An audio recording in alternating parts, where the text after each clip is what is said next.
జోగి రమేష్ కుమారుడి అరెస్ట్. మాజీ మంత్రి జోగి రమేష్ కుమారుడు రాజీవ్ ని ఏసీబీ అధికారులు అరెస్టు చేశారు.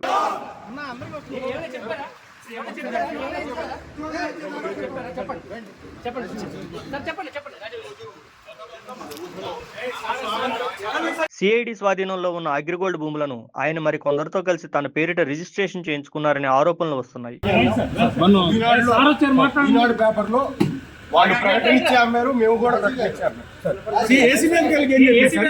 ప్రభుత్వం కక్ష సాధింపు చర్యగా ఈరోజు మా నాన్నగారి మీద కక్ష పూరితంగా నన్ను అరెస్ట్ చేస్తా ఉన్నారు. సార్ ఎలా ఫైట్ చేయబోతాను? స్లోగా చేయండి.